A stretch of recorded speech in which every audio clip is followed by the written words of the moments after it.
গুণোত্তরধারা ক্লাসে আপনাদের সবাইকে স্বাগতম। আমরা চলেন গুণোত্তরধারার বিগত সালের প্রশ্নগুলো দেখি যে কী টাইপের প্রশ্ন আসছে। যেমন দেখেন এইখানে একটা ধারার অঙ্ক আসছে, গুণোত্তরধারা 1/√3, তারপর আসছে -1, তারপর আসছে √3। ধারাটির পঞ্চম পদ কত? এই ধারাটির পঞ্চম পদ কত এটা বের করতে বলছে। ওকে, তারপর এখানে 44তমতে আসছে 1, -1, +1, -1 প্লাস ... প্লাস n সংখ্যক পদের যোগফল কত?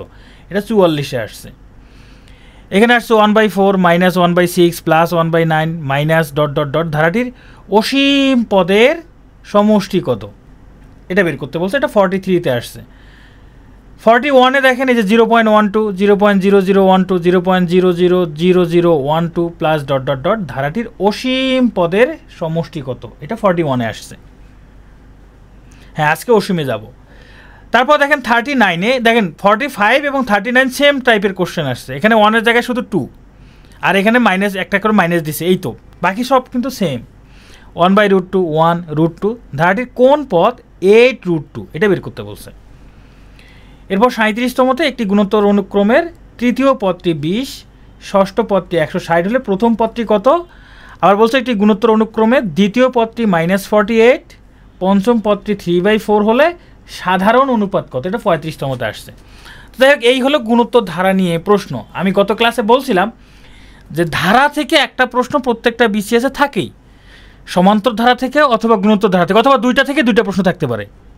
মানে সমান্তর ধারা অথবা গুণোত্তর ধারা থেকে যে কোনো একটা প্রশ্ন থাকবেই বিসিএসে। যদি দুইটা প্রশ্ন থাকে তো সেক্ষেত্রে দেখা যায় সমান্তর ধারা থেকে একটা, গুণোত্তর ধারা থেকে একটা, দুইটা প্রশ্ন চলে আসতে পারে। তাই ধারা বিসিএসের জন্য খুবই গুরুত্বপূর্ণ একটা টপিক। এখন আমরা ধারা শুরু করব। আপনাদের কাছে একটা প্রশ্ন আমি এখানে লিখলাম, 1 + 3 প্লাস ... বলেন তো এটা সমান্তর ধারা নাকি গুণোত্তর ধারা? এটা কি সমান্তর ধারা না? এটা কি সমান্তর ধারা? বলেন তো আপনাদের কি মনে হয়, এটা কি সমান্তর ধারা? 1 + 3 প্লাস ... এটা কি সমান্তর ধারা? সাব্বির বলছেন বলা মুশকিল। কেন বলা মুশকিল কেন? গতকালকেই তো আমরা সমান্তর ধারা পড়াইলাম, তাই না? এটা সমান্তর ধারা বলা যাবে না? গতকালকে একজন প্রশ্ন করছিলেন আমরা কিভাবে বুঝবো যে সমান্তর ধারা কোনটা, গুণোত্তর ধারা কোনটা, আমরা কিভাবে বুঝবো? বলছিলাম সমান্তর ধারা মানে সম অন্তর, অন্তরগুলো সমান থাকবে। ভাই এখানে অন্তর একটা, তাই এটা সম অন্তর কিভাবে বুঝবো? অন্ততপক্ষে আরেকটা অন্তর লাগবে, তাহলে আমরা বুঝতে পারবো এটা সমান্তর ধারা নাকি গুণোত্তর ধারা। তাই দুইটা পদ দিয়ে আমরা কখনোই বুঝতে পারবো না এটা সমান্তর ধারা নাকি অন্য কোনো ধারা। 1, 3, তারপরে যদি 9 থাকে, তারপরে যদি 27 থাকে, তারপরে যদি 81 থাকে, দেখি তো অন্তরগুলো। এবার অন্তরগুলো দেখি। এখানে 1 এবং 3-এর অন্তর হইল 3,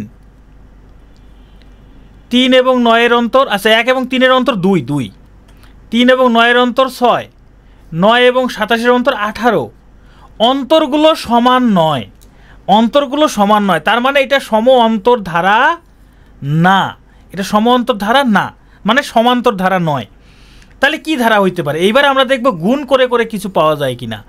দেখেন 1-এর সাথে 3 গুণ করলে 3 পাওয়া যায়, 3-এর সাথে আবার যদি 3 গুণ করি তার পরের পদটা পাওয়া যায়, 9-এর সাথে যদি আবার 3 গুণ করি 27 পাওয়া যায়, 27-এর সাথে যদি আবার 3 গুণ করি 81 পাওয়া যাচ্ছে। তার মানে আমরা একই সংখ্যা বারবার গুণ করতেছি, একই সংখ্যা গুণ করে করে পরের পদটা পাওয়া যাচ্ছে। এই জন্য এই ধারার নাম হইল, যে গুণ করে পাচ্ছি, এই ধারার নাম হলো গুণোত্তর ধারা। এটার নাম কি? গুণোত্তর ধারা। সমান্তর ধারার ক্ষেত্রে সাধারণ অন্তর ছিল, এটাতে সাধারণ অন্তর না, এটাতে থাকবে সাধারণ অনুপাত। সাধারণ অনুপাতটা কিভাবে বের করব?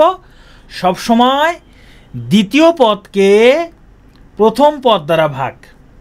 দ্বিতীয় পদ কত? এই যে 3, তাহলে 3-কে প্রথম পদ কত? 1 দ্বারা ভাগ, কত হয়? 3 হয়। তাহলে সাধারণ অনুপাত হইল 3, এখানে সাধারণ অনুপাত 3। আচ্ছা, এই পর্যন্ত কারো কোনো প্রশ্ন আছে? এবার তাহলে আমরা ধীরে ধীরে সূত্রের দিকে যাই।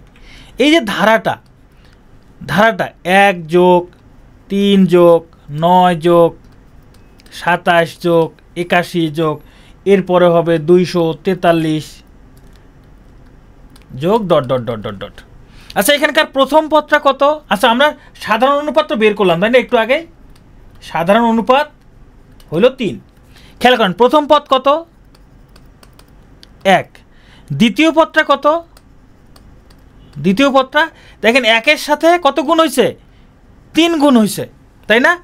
1-এর সাথে 3 গুণ হয়ে দ্বিতীয় পদ হয়েছে, যে এটা হলো প্রথম পদ 1, দ্বিতীয় পদ 1-এর সাথে 3 গুণ হয়ে 3 হয়েছে। তৃতীয় পদটা কত? খেয়াল করেন 1-এর সাথে 3 স্কোয়ার গুণ হয়েছে, গুণ হয়ে হয়েছে 9, 1-এর সাথে 3 স্কোয়ার গুণ হয়েছে। চতুর্থ পদ দেখেন 1-এর সাথে 3 কিউব গুণ হয়েছে, গুণ হয়ে হয়েছে 27। একই রকমভাবে পঞ্চম পদ ওই 1-এর সাথে 3⁴ গুণ হয়েছে, গুণ হয়ে হয়েছে কত? 81। ভালো করে খেয়াল করেন তাহলে প্রথম পদে এখানে 3⁴, এটা এখানে 1। ভালো করে দেখেন এখানে প্রথম পদটা বলছে প্রথম পদ গুণ হয়েছে 3⁻0, যখন দ্বিতীয় পদ বলছে এই প্রথম পদের সাথে গুণ হয়েছে সাধারণ অনুপাতের উপর পাওয়ার কত? বলছে দ্বিতীয় পদ পাওয়ার 1, তৃতীয় পদ পাওয়ার 2, চতুর্থ পদ পাওয়ার 3, মানে যততম পদ সাধারণ অনুপাত, এই যে 3 তো সাধারণ অনুপাত, এই যে আমরা সাধারণ অনুপাত বের করছি 3, সাধারণ অনুপাতের উপর পাওয়ার তার থেকে 1 কম। এইভাবে যেতে যেতে আমরা যদি বলি n-তম পদ, এইভাবে যেতে যেতে আমরা যদি বলি n-তম পদ, তখন কি হবে? তাহলে 1 + 3⁻n-1। ভালো করে খেয়াল করেন আমরা n-তম পদ পাইলাম, n-তম পদ সেটা কি? 1 + 3⁻n-1। আচ্ছা 1 প্লাস না, সরি 1 গুণ হবে, গুণ 1 গুণ হবে, হ্যাঁ গুণ হবে। তাহলে 1 ইন্টু এই 1টা কি? 1 হলো প্রথম পদ, প্রথম পদকে যদি আমরা a দ্বারা প্রকাশ করি, আর সাধারণ অনুপাত এটাকে আমরা r দ্বারা প্রকাশ করি, r। তাহলে এখানে r⁻n-1। n-1 কেন? দেখেন আমাদের সিস্টেমটাই এরকম, যখন প্রথম পদ বলছে এখানে 3 পাওয়ার কত বলছে প্রথম পদ, কিন্তু পাওয়ারটা কত? 0, তা নাহলে তো প্রথম পদ মিলতেছে না। বলছে দ্বিতীয় পদ, তখন পাওয়ারটা কত? 1, তা নাহলে তো দ্বিতীয় পদ মিলবে না। আমার 3-এর উপর যদি 1 পাওয়ার না দেই তাহলে তো আমার এখানে পাওয়ারটা মিলবে না, পাওয়ারটা মিলবে না। তৃতীয় পদ যখন বলছে পাওয়ার তখন 2 দিতে হচ্ছে, তা না হলে 9 আমাদের মিলবে না। তাহলে আমরা দেখতেছি এখানে যততম পদ বলে পাওয়ারটা তার থেকে 1 কম হচ্ছে, এই জন্য -1। মাহমুদুর রহমান তারপরে হচ্ছে সুজুকামণি বুঝতে পারছেন এবার যে মাইনাসটা কেন? আর আরটা হলো সাধারণ অনুপাত, আর হইল সাধারণ অনুপাত, আমি এই যে একটু আগে বলছিলাম সাধারণ অনুপাত, এটাকে আর দ্বারা প্রকাশ করা হয়, হ্যাঁ এটাকে আর দ্বারা প্রকাশ করা হয়। সেখানে দ্বিতীয় পদকে প্রথম পদ দ্বারা ভাগ করলে আমরা সাধারণ অনুপাত পাই। মানে আরটা আসছে কোত্থেকে? এই যে রেশিও, এটা অনুপাত না, অনুপাতের ইংরেজি কি? রেশিও। এই রেশিও থেকে আর আসছে। গতকালকে আমরা সাধারণ অন্তর যখন পড়ছিলাম ডিফারেন্স ছিল, তখন ডি ব্যবহার করছি। হ্যাঁ যততম পদ বলবে তার থেকে 1 কম। তাহলে আমরা এখান থেকে একটা সূত্র শিখলাম যে n-তম পদ সমান ar⁻n-1। এটা হলো গুণোত্তর ধারার n-তম পদ নির্ণয়ের সূত্র। আমাদের এত কিছু মনে না থাকলেও চলবে, এই সূত্রটা মনে থাকলেই হবে যে n-তম পদ সমান ar⁻n-1। আজকে সূত্র কম, আজকে আর মাত্র 2টা সূত্র আছে। এবার আমাদের সমষ্টি নির্ণয়ের সূত্র দেখতে হবে, যোগফল নির্ণয় করব। ধরেন আমি এই যে ধারাটা যে লিখলাম, ধারাটার মধ্যে আসলে কিভাবে পরের পদগুলো আসতেছে দেখেন তো। ধরেন প্রথম পদ 1, সাধারণ অনুপাত যদি r সমান 3 হয়, তার পরের পদটা কত? এই 3-এর সাথে 1 গুণ করে 3, তার পরের পদটা কত? 3-এর সাথে 3 গুণ করে 9, তার পরের পদ। মানে সাধারণ অনুপাত যেটা থাকে সেটা গুণ করে তার পরের পদটা পাওয়া যাচ্ছে, তাই না? 9-এর সাথে 3 গুণ করে 27, তার পরের পদটা কত হবে? 27-এর সাথে 3 গুণ করে 81। এইভাবেই তো হচ্ছে, মানে সাধারণ অনুপাত যা থাকে সেটা সবসময় কি প্রথম পদের সাথে এই যে গুণ করে দ্বিতীয় পদ হয়েছে, সাধারণ অনুপাত গুণ করছি, দ্বিতীয় পদের সাথে সাধারণ অনুপাত 3 গুণ করে তৃতীয় পদ পাইছি। তার মানে সাধারণ অনুপাত গুণ করলে কোনো একটা পদের সাথে তার পরের পদটা পাওয়া যায়। এবার ধরেন আমি একটা ধারা লিখলাম, যেই ধারার একটা ধারা লিখবো, হ্যাঁ একটা ধারা লিখবো, যেই ধারার প্রথম পদ হইল a আর সাধারণ অনুপাত হইল r। সাধারণ অনুপাত হলো আর। ভালো করে খেয়াল করেন, সাধারণ অনুপাত যদি আর হয় আর প্রথম পদ যদি দেখেন প্রথম পদ এ আর সাধারণ অনুপাত ধরে নিলাম আর, তাহলে প্রথম পদ এ বললাম তার পরের পদটা কি হবে কেউ বলতে পারবেন? প্রথম পদ যদি এ হয় আর সাধারণ অনুপাত যদি আর হয় তার পরের পদটা কি হবে? 3a। আশিক দাস 3a হবে, 3a হবে, এ আর হবে, এ আর মানে প্রথম পদের সাথে আর গুণ, প্রথম পদের সাথে আর গুণ করে তার পরের পদটা পাবো। এটা হলো প্রথম পদ, তাহলে এর সাথে আর গুণ করে তার পরের পদটা পাবো। আচ্ছা তার পরের পদটা কি হবে? এর পরের পদটা কি হবে বলেন তো? এর পরের পদটা কি হবে? তাহলে এ আর এর সাথে আবার আর গুণ করবো, এ আর স্কোয়ার, এ আর স্কোয়ার, তারপরের পদটা এ আর কিউব, তারপরের পদটা এ আর টু দি পাওয়ার 4, এরকম করে যেতে যেতে যেতে যেতে এনতম পদটা কি হবে? এনতম পদ a r to the power n minus 1 হবে না? এনতম পদ a r to the power n না, a r to the power n minus 1, a r to the power n minus 1 হবে। কিন্তু এই এনতম পদের সূত্র একটু আগে শিখলাম না? এটা হলো এনতম পদ, এটা হলো প্রথম পদ, এটা দ্বিতীয়, এটা তৃতীয়। দেখেন পাওয়ার তৃতীয় পদ পাওয়ার 1 কম, চতুর্থ পদ পাওয়ার 1 কম, পঞ্চম পদ পাওয়ার 1 কম, তাহলে এনতম পদ, তাহলে এন থেকে পাওয়ার 1 কম হবে। আচ্ছা তাহলে আমরা কি ধারাটা বুঝতে পারছি গুণোত্তর ধারাটা কিভাবে গঠিত হচ্ছে? এটাও তো বুঝতে পারছি। আমরা যদি এটাকে এস ধরি, আমরা এখন এটা যোগফল বের করব, এটার যোগফল বের করব।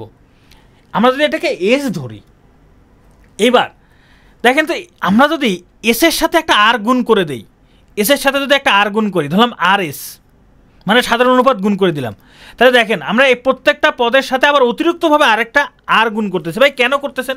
মানে আমি এখানে যোগের সূত্রটা দেখাবো আপনাদের, যে যোগের সূত্রটা আসলে আসছে কিভাবে। আমরা যদি এটার সাথে আর গুণ করি তাহলে এটা কি হবে? এ আর হবে না? আমরা এটার সাথে যদি আবার আর গুণ করি তাহলে কি হয়ে যাবে? এ আর স্কোয়ার হবে। এটার সাথে যদি আর গুণ করে দেয় তাহলে কি হবে? A r cube. এটার সাথে আর গুণ করলে এ আর টু দি পাওয়ার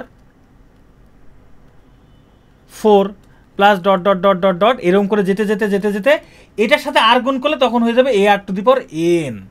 দেখেন এই যে a r to the power n minus 1-এর সাথে যদি আমরা একটা আর গুণ করি, এ তো থাকবেই, এই যে এটাও আর এইটাও আর, ভিত্তিদ্বয় সেম, পাওয়ার তাহলে কি হবে? যোগ হবে না? এই যে এন মাইনাস 1 এর সাথে যে যোগ 1, হিসাব করলে কি হয়? এ r to the power N.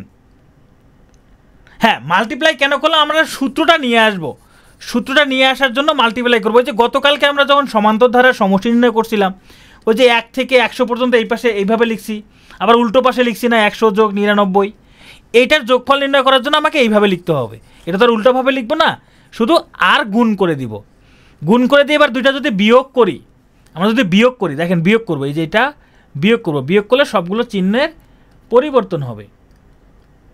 বিয়োগ করব, বিয়োগ করলে এখানে হবে আর এস মাইনাস এস। ভালো করে খেয়াল করেন, এই যে প্লাস এ আর মাইনাস এ আর কাটা যাবে, এ আর স্কোয়ার কাটা যাবে, এ আর কিউব কাটা যাবে, এ r to the power 4 A r to the power 4 কাটা যাবে, এইভাবে সবগুলো কাটা যাবে। এই যে এ আর এন মাইনাস 1, এখানে সামনে আরেকটা পদ থাকবে, এখানে এ আর এন মাইনাস 1, এটা কাটা যাবে, এইখানে থাকবে একটা মাইনাসে, আর এই যে এইখানে থাকবে a r to the power n plus a r to the power n. দেখেন এই জায়গা, এই দুটো জায়গা থেকে যদি আমরা এস কমন নেই তাহলে এখানে থাকবে আর মাইনাস 1, আর এখান থেকে যদি এ কমন নেই তাহলে হবে r to the power n minus 1। তাহলে এস সমান কী হবে? এই যে a into r to the power n minus 1, আর এইখানে হবে আর মাইনাস 1। এই হলো সূত্র। ভাই আমার কি এত কিছু লাগবে? এই যে এটা লাগবে না? এটা লাগবে না। আপনারা যদি সূত্রটা মুখস্থ রাখতে পারেন, দ্যাটস এনাফ। সূত্রটা মুখস্থ রাখতে পারলে আর কিছু লাগবে না, এগুলো প্রয়োজন নাই। তাহলে সূত্রটা আমি একটু ভালো করে লিখি আর একবার। আমরা গুণোত্তর ধারার যোগফল নির্ণয়ের সূত্র পাইলাম a into r to the power n minus 1 divided by r minus 1। এই হলো গুণোত্তর ধারার যোগফল নির্ণয়ের সূত্র। এই সূত্রটা এইরকমই, এটা এইভাবে মুখস্থ রাখতে হবে অঙ্কের যোগফল নির্ণয়ের জন্য। যদিও বিসিএস পরীক্ষায় এই যোগফল নির্ণয়ের অঙ্ক তেমন একটা আসে না, মানে এই সূত্রের ব্যবহার এখন পর্যন্ত কোনো বিসিএসে তেমন একটা প্রয়োজন পড়ে নাই। এখন আমি কি করছি এখানে বলেন তো? এইটা উপরে লিখে এটা নিচে লিখে বিয়োগ করছি। যদি আমি এটা উপরে লিখতাম আর এটা নিচে লিখতাম, যদি এইটা উপরে আর এটা নিচে লিখতাম তাহলে হিসাবটা অন্যরকম হইতো। তখন এসের মান, এই যে সমষ্টিটা হইতো এরকম, a into 1 minus r to the power n divided by 1 minus r, তখন এরকম হইতো। তার মানে সূত্র এইটাও সঠিক, এইটাও সঠিক। এই তো দিলাম তো পেঁচটা লাগাই আপনাদের, তাই না? যে এতক্ষণ ধরে একটা সূত্র ছিল, এখন আবার আরেকটা দিলেন কেন? এখন কোনটা কখন ব্যবহার করব? আমরা এই যে সাধারণ অনুপাত আর এর মান বের করি না, একটু আগে আর এর মান 3 বের করলাম, এই যে 3 এটা 1 থেকে বড় না? 1 থেকে বড় না? যদি আর এর মান 1 থেকে বড় হয়, আর এর মান 1 থেকে বড় হয়, তাহলে এই সূত্র ব্যবহার করব। মানে আর এর মান 1 থেকে বড়ই হলে আর প্রথমে, আর বড় হবে, ও শক্তি বেশি, ও প্রথমে থাকবে না? প্রথমেই থাকবে। কিন্তু কখনো যদি আর এর মান 1 থেকে ছোট হয়ে যায়, মানে 1 বড়, ভাই 1 বড়, ওর জায়গা প্রথমে থাকবে। এই জন্য 1 বড় হলে ওর জায়গা প্রথমে থাকবে। সুযোগ আমার স্ক্রিন দেখাচ্ছেন, আপনি একটু লিভ নিয়ে আবার জয়েন করেন। তাহলে সূত্র কিন্তু সেম, হ্যাঁ দুইটাই সেম, শুধু একবার আর আগে হবে আর একবার আর পরে হবে। আর কখন আগে হবে? যদি আর এর মান 1 থেকে বড় হয় আর আগে, আর যদি 1 বড় হয় আর থেকে, আর ছোট হয় তাহলে 1 আগে হবে। এটাই। আর এর মান 1 হইলে, আরাফাত আর এর মান যদি 1 হয় তাহলে কি হবে? আপনারা যে এই যে এত সুন্দর সুন্দর প্রশ্ন করেন, এত সুন্দর সুন্দর প্রশ্ন করেন, যা মানে কি আর বলবো। আর এর মান 1 হইলে সেই ধারাটা কেমন হবে বলেন তো? সেই ধারাটা কেমন হবে একটু চিন্তা করে দেখেন তো। আর এর মান 1 হলে ধারাটা কেমন হবে? হ্যাঁ, এই যে নিবেদিতা বলছে 2 + 2 + 2 + 2, মানে কি? এটা শুধু কিছু সংখ্যার যোগফল, এটা শুধু কিছু সংখ্যার যোগফল হবে।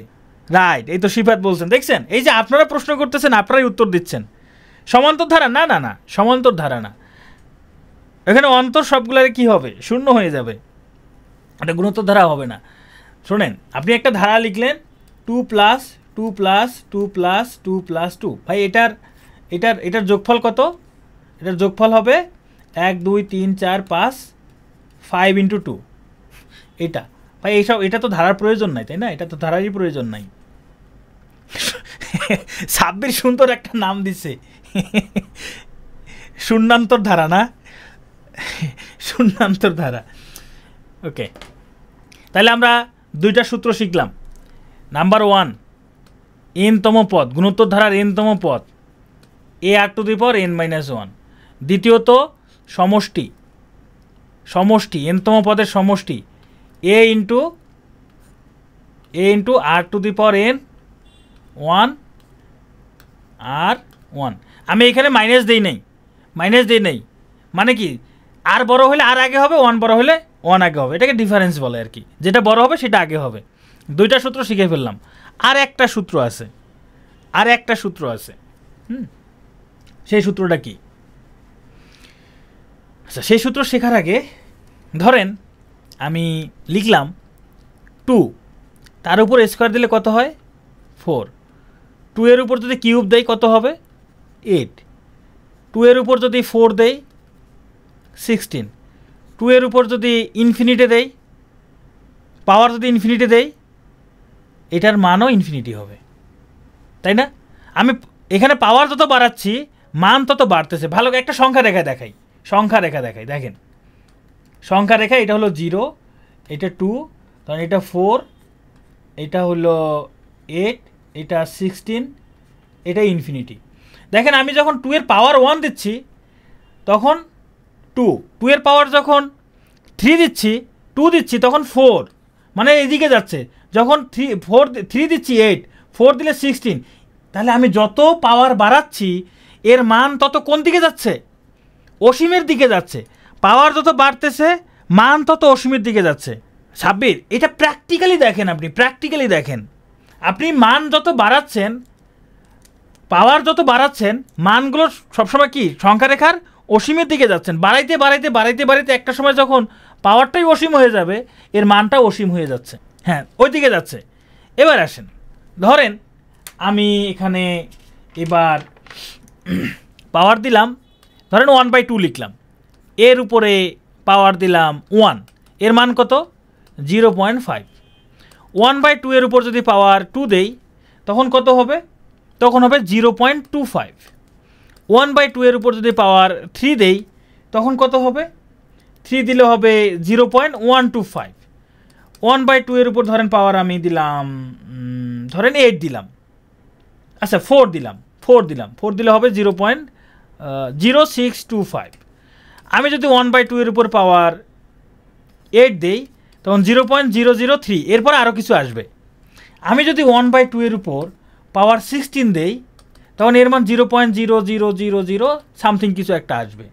সংখ্যা রেখে একটু দেখাই, আমি একটু দেখাই। কারণ এটা হলো 0, এটা হলো 1, মাঝখানে হইলো হাফ।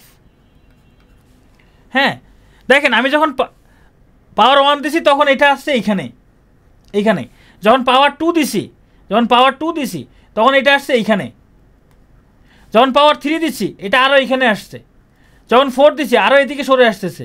কোন দিকে যাচ্ছে বলেন তো, কোন দিকে যাচ্ছে? এবার আমি যখন ভগ্নাংশের উপর পাওয়ার বাড়াচ্ছি মানটা কার দিকে যাচ্ছে?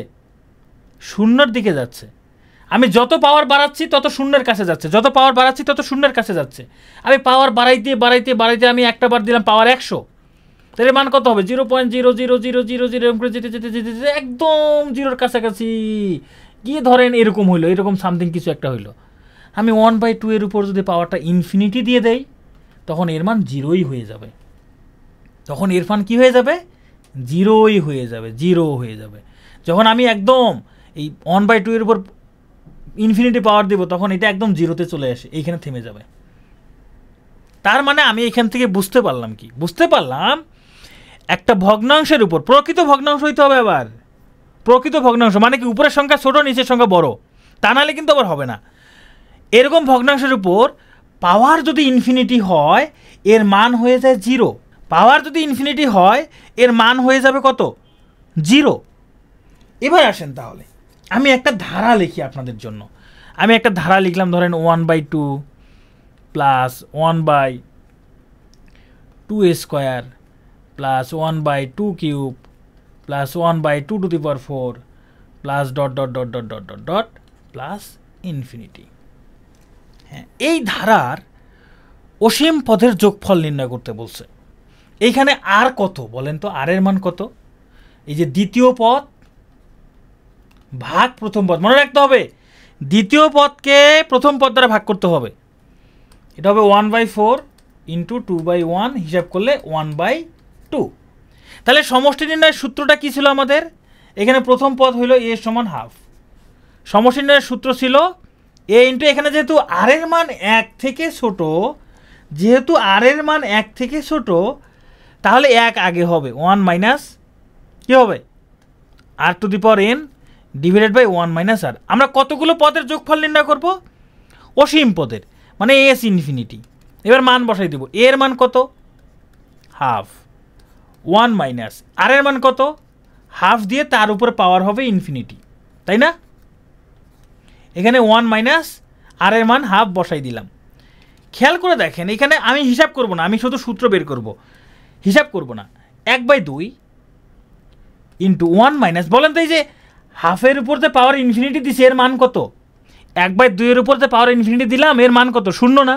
তাহলে 1 বিয়োগ 0, নিচে কিন্তু 1 বিয়োগ হাফ এটা থাকবেই। তাহলে উপরে কি থাকলো? উপরে শুধু থাকলো 1/2, নিচে 1 বিয়োগ 1/2। এই যে 1/2 এটা কি প্রথম পদ ছিল না? এটা এ ছিল না? এটা এ না? এটা এ না? এটা এ ছিল কি না বলেন? এটা এ ছিল না? তাহলে উপরে হলো এ, নিচে হলো 1 মাইনাস, এই যে এই 1/2টা কিন্তু আর এর পরিবর্তে লিখছি, এটা আর, এটা হলো আর, এটা কি আর, তাহলে এটা হলো আর। তাহলে অসীম পদের যোগফল নির্ণয়ের সূত্র আমরা শিখে গেলাম। অসীম পদের যোগফল হলো a divided by 1 minus r, a divided by 1 minus r. এটা সব থেকে সহজ সূত্র। অসীম পদের যোগফল নির্ণয়ের সূত্রটা ধারার মধ্যে সব থেকে সহজ। তবে এখানে একটা শর্ত আছে। শর্তটা কি কেউ বলতে পারবেন? শর্তটা কি? হ্যাঁ, 1 মাইনাস 0 সমান একই হবে। ববি মেরে এর সাথে 1 গুণ করলে কত হবে? এ হবে না? এটা এ আর 1 গুণ করলে এই তো হবে, ঠিক আছে? এই যে এ 1 মাইনাস 0 মানে 1, তাহলে এ আর 1 গুণ করলে এই তো হচ্ছে 1 মাইনাস আর সমান 0। না না না না, 1 মাইনাস আর সমান 0 হবে না। এই ভগ্নাংশের নিচে কখনো শূন্য হইতে পারে? ভগ্নাংশের নিচে কখনো শূন্য হইতে পারে? আমি এইখানে যখন আপনাদের দেখাচ্ছিলাম, এই যে এইখানে বলছিলাম কি, এই আর এর মানটা একটা প্রকৃত ভগ্নাংশ হইতে হবে। প্রকৃত ভগ্নাংশ, ধনাত্মক ঋণাত্মক যাই হয় হোক সমস্যা নাই, ভগ্নাংশটা হইতে হবে প্রকৃত। মানে উপরের সংখ্যা ছোট, নিচের সংখ্যা বড়, উপরের সংখ্যা ছোট নিচের সংখ্যা বড় এরকম হইতে হবে, তা না হইলে কিন্তু হবে না। শর্তটা হইলো এইটাই, এই আর এর মান একটা প্রকৃত ভগ্নাংশ হইতে হবে, ধনাত্মকও হইতে পারে ঋণাত্মকও হইতে পারে। এটা একদম সংক্ষেপে লিখলে মডুলাস আর এর মান 1 থেকে ছোট, এই হলো শর্ত। তা না হলে অসীম পদের যোগফল আমরা নির্ণয় করতে পারবো না, অসীম পদের যোগফল আমরা নির্ণয় করতে পারবো না। ধরেন আমি একটা ধারা লিখলাম 3 যোগ 5 যোগ 9, সরি 3 5 না, 3 যোগ 9 যোগ 27 যোগ dot dot dot dot dot, এটা অসীম। ভাই এই এই অসীম পদের যোগফল কত? এটা আমাদের পক্ষে সম্ভব না, এটা আমাদের পক্ষে সম্ভব না অসীম পদের এই যোগফল নির্ণয় করাটা, কারণ এখানে আর এর মান 1 থেকে বড়। আর এর মান সবসময় একটা ভগ্নাংশ হইতে হবে অসীম পদের যোগফল নির্ণয় করতে গেলে। আর এর মান অবশ্যই একটা ভগ্নাংশ হইতে হবে, নাম্বার 1। নাম্বার টু কি সেই ভগ্নাংশটা প্রকৃত ভগ্নাংশ হইতে হবে, ভগ্নাংশ হইলে হবে না, মানে উপরের সংখ্যাটা ছোট নিচের সংখ্যাটা বড়, অথবা দশমিক হইলে 0 সামথিং হবে। মানে এই যে প্রথম ধরেন দশমিক, অনেক সময় দশমিক আসতে পারে 3.5 এরকম চলবে না, অবশ্যই 0.5 0.1 বা -0.2 এরকম হইতে হবে, মানে প্রথম পদটা দশমিক হলে 0 হইতে হবে। আমি একদম সোজাভাবে বললাম, অনেকে এই যে মডুলাস আর এটা বোঝে না, বা -1 থেকে বড় আর এর মান 1 থেকে ছোট, এটা অনেকে বুঝতে পারে না। ভাই এটা একটা ভগ্নাংশ হবে, অবশ্যই ভগ্নাংশ হইতে হবে, এবং সেটা প্রকৃত ভগ্নাংশ হইতে পারে। তাহলে আমরা একটু রিক্যাপ করি, 3টা সূত্র শিখলাম। নাম্বার 1, n-তম পদ সমান এ আর n-1, এখানে এ হলো প্রথম পদ, আর হলো সাধারণ অনুপাত। এই ভগ্নাংশের ধারা কি ক্যালকুলেশনের লিমিটের মতো? ভাই এখানে ক্যালকুলাস নিয়ে কথা না বলে আবার, কারণ এখানে ক্যালকুলাস জিনিসটা সবাই বুঝবে না, ওগুলা হচ্ছে উপরে ক্লাসের হিসাব কিতাব ওইসব। সমষ্টি নির্ণয়, n সংখ্যক পদের সমষ্টি a ইন্টু r⁻n-1 r-1, অথবা a into 1 - r⁻n divided by 1 - r। আর একটা হচ্ছে অসীম পদের যোগফল, সেটা হলো a/1 - r। শর্ত হচ্ছে আর এর মান -1 থেকে বড় 1 থেকে ছোট, মানে -1 থেকে 1 এর মধ্যে হইতে হবে, মানে মডুলাস আর এর মান কি হবে? ভগ্নাংশ হবে। এবার অনেকের মনে একটা প্রশ্ন জাগছে, যে -1 থেকে বড় 1 থেকে ছোট, তাহলে আর এর মান কি 0 হইতে পারে? জাগে নাই কারো মনে এই প্রশ্ন যে আর এর মান কি 0 হইতে পারে? আর এর মান 0 হইলে ওইটা আর ধারাই থাকবে না। কেন থাকবে না? আর এর মান 0 হইলে, ধরেন একটা লিখলাম 3, তাহলে আর যদি 0 হয়, তারপরের পদটা কত? 0, তারপরের পদটা কত? 0, তারপরের পদ 0, সবগুলো 0 হয়ে যাচ্ছে যদি আর এর মান 0 হয়। এই হলো আমাদের সূত্র। এবার চলেন তাহলে আমরা অঙ্ক করি। হ্যাঁ, তাহলে এবার আমরা অঙ্কে চলে যাই। আমাদের টাইপ 1 পদ নির্ণয়। এখানে বলছে 2 যোগ 4 যোগ 8 যোগ 16 ধারাটির অষ্টম পদ কত? দেখেন এই ধরনের অঙ্কগুলো সূত্রের থেকে মুখে মুখে করাটাই দ্রুত হয়, সূত্র দিয়ে করলে আরও বেশি টাইম লাগতে পারে, সূত্র ছাড়া করলে টাইম কম লাগবে। ব্যাপারটা কী রকমভাবে আপনি দেখেই বুঝতে পারতেছেন, 2 এর 2 গুণ হচ্ছে 4, 4 এর 2 গুণ 8, 8 এর 2 গুণ 16, 16 2 গুণ তারপরটা হবে 32, 32 এর 2 গুণ তারপরটা হবে 64, 64 এর 2 গুণ তারপর হবে 128, 128 এর 2 গুণ 256, 256 2 গুণ 512, মানে ধারাটা এইভাবে যাচ্ছে। এখন ধারাটির অষ্টম পদ বের করতে বলছে। এটা হলো প্রথম পদ, দ্বিতীয়, তৃতীয়, চতুর্থ, পঞ্চম, ষষ্ঠ, সপ্তম, অষ্টম, 256। তাহলে উত্তর কত? 256। এই যে হিসাবটা যে লিখলেন, এটা লিখতে কতক্ষণ লাগতে পারে? এটা লিখতে কি খুব বেশি সময় লাগবে? লাগবে না। কিন্তু সূত্র দিয়ে যদি করেন, তাহলে এখানে এ সমান প্রথম পদ হলো 2, সাধারণ অনুপাত আর কত? এই দ্বিতীয় পদ ভাগ প্রথম পদ, তাহলে 2। অষ্টম পদ বের করতে বলছে। আমাদের সূত্রটা হলো কি, n-তম পদ সমান কত? এ আর n-1। তাহলে 8তম পদ কত হবে? এই 2 ডট আর এর মান 2, এখানে 8 - 1, অর্থাৎ 2.2⁷। হিসাব করলে 256 আসবে। দরকার নেই, আমরা এটা সূত্র ছাড়াই এইভাবে আরও দ্রুত করতে পারি, তাহলে আপনারা এবার একটা ট্রাই করেন। হ্যাঁ, আপনারা একটা ট্রাই করেন, এটা ট্রাই করেন।